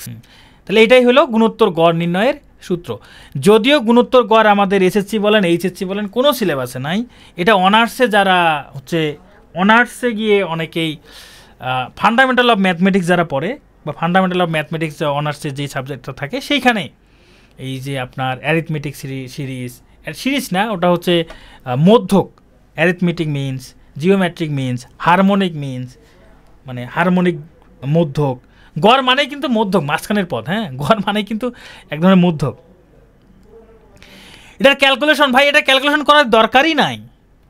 এটার ক্যালকুলেশন করলে এরকম হবে, এখানে হিসাব করলে হবে 9⁵ তার উপরে আছে 1/5, হিসাব করলে 9 হবে, অ্যান্সার 9। হ্যাঁ, পরিসংখ্যানেও থাকে এইসব, হারমোনিক গড়টা পরিসংখ্যানে ব্যবহার হয়। তো একটা প্রশ্ন কোনো একটা বিসিএস, এই যে এই প্রশ্নটা বিসিএসে আসছিল, তাই এই বিসিএসে যেহেতু আসছে এই জন্য আমি একটু সূত্রটা আলোচনা করলাম। হ্যাঁ, যারা ম্যাথে অনার্স করছেন তারা আপনারা এটা জানেন যে এখানে আপনারা যদিও গুণোত্তর কর পড়ছেন কিনা জানি না, কারণ ওগুলো তো সব ইংলিশ ভার্সনে হয়, সেখানে জিওমেট্রিক সম্ভবত জিওমেট্রিক মিনস বা এরকম পড়ছেন, জিওমেট্রিক মিন এইটা পড়ছেন, একটা পড়ছেন অ্যারিথমেটিক মিন, আরেকটা পড়ছেন হারমোনিক, হ্যাঁ আরেকটা পড়ছেন হারমোনিক। তো এইসব কিছু আমাদের এত কিছু আমাদের জানার তো দরকার নাই, এত কিছু আমাদের জানার দরকার নাই ভাই। এটা গুণ করলে হয়, এটা বিশাল বড় গুণ ভাই। এটা এখন গুণ আমি কি ক্লাসে করে দিব? এগুলো গুণ আপনারা নিজেরা প্র্যাকটিস করবেন। আর এই অঙ্ক তো গুণ করার দরকারই নাই, এই যে মাঝখানের সংখ্যাটা অ্যান্সার, বুঝতে পারছেন? ফাতেহা 5টা সংখ্যা থাকলে গুণোত্তর কর বললে মাঝখানের সংখ্যাটা, 3টা সংখ্যা বললে মাঝখানের সংখ্যাটা হবে সব সময়। এটা তো আমার হিসাব করার প্রয়োজন নাই, আমি জানি অ্যান্সার 9 হবে। এই যে এখানে 1/5, এই জন্য আমি এটা মিলাই দিছি, আমি মিলাই লিখে ফেলছি আর কি, বুঝতে পারছেন? 4টা বললে ধরেন বললো যে 1, 3, 9, 27, 4টা সংখ্যার গুণোত্তর কর কত, যদিও এটা চাবে না, তখন এই 4টা সংখ্যা গুণ করবেন, 4টা সংখ্যা গুণ করবেন, গুণ করে পাওয়ার হবে 1/4। সমস্যা হচ্ছে এটা মান আসবে দশমিকে এটার উত্তর আসবে, দশমিক উত্তর আসবে। এখন ভাই এত জটিল ম্যাথ তো দিবে না। প্রথম কথা হচ্ছে এটা সিলেবাসের মধ্যেই নাই, সিলেবাসের বাহিরের একটা প্রশ্ন দিয়ে দিয়েছে, হঠাৎ করে সিলেবাসের বাইরের প্রশ্ন দিয়ে দিছে। তো এখন সিলেবাসের বাইরে দিয়েছে দেখে আপনাদেরকে একটু বড় সংখ্যা পড়াচ্ছি, কারণ আমি জানি আপনারা এই ধরনের প্রশ্ন করবেন, 5 হলে কী হবে, 6 হলে কী হবে, 7 হলে কী হবে, এই জন্য আমি একটু আলোচনা করলাম, কিন্তু এগুলো এত কিছু জানার দরকারও নাই। এই প্রশ্ন দেখেন, একটা গুণোত্তর ধারার দ্বিতীয় পদ দেওয়া আছে -48, পঞ্চম পদটি যদি 3/4 হয় তাহলে সাধারণ অনুপাত কত? আমরা এটা যদি প্রথম পদ এ ধরি, সাধারণ অনুপাত যদি আর ধরি, তাহলে দ্বিতীয় পদটি কত? দেখেন তো, দ্বিতীয় পদ এ আর হয় না, এ আর সমান -48, পঞ্চম পদটি কত হবে? ar⁴ হবে না, 3/4 করে। তাহলে আমরা এখানে কি করব দেখেন, তাহলে আমরা কি করব, এই যে ar⁴ দ্বারা কে যদি ar দ্বারা ভাগ করি, এই যে ar⁴ ভাগ ar, তাহলে ar⁴ এর মান হলো 3/4, তাহলে উপরে হবে 3/4, নিচে হবে -48। তাহলে এখানকার ar কাটা যাবে, এখানকার একটা আর, এখানকার r³ যদি কাটা যায় তাহলে একটা কাটা যায়, তাহলে থাকবে r³, আর এখানে হলো 3/4 ইন্টু 1/-48। তাহলে হিসাব করলে যে 3 দ্বারা 48কে ভাগ করলে হবে 16, তার মানে 1/-64। তাহলে r³ সমান লেখা যায় -1/4 তার উপরে কিউব। এইবার পাওয়ার দয় যেহেতু সেম, তাহলে r এর মান হবে -1/4। এই হলো অ্যান্সার, 1/4, এই হলো অ্যান্সার। ওকে, আমাদের ক্লাসের শেষ পর্যায়ে চলে আসছি। দেখেন এইখানে একটা ধারা দেওয়া আছে, যার প্রথম পদ দেওয়া আছে, তারপরে এক্স, তারপরে ওয়াই, তারপরে চতুর্থ পদ দেওয়া আছে। বলছে এক্স এবং ওয়াই এর মান কত। এটাও এসএসসি 12 সালে আসছিল, মানে আমি 12 সালে এসএসসি দিছি, তো এই জন্য আমার বারবার এই অঙ্ক দেখলেই মনে পড়ে।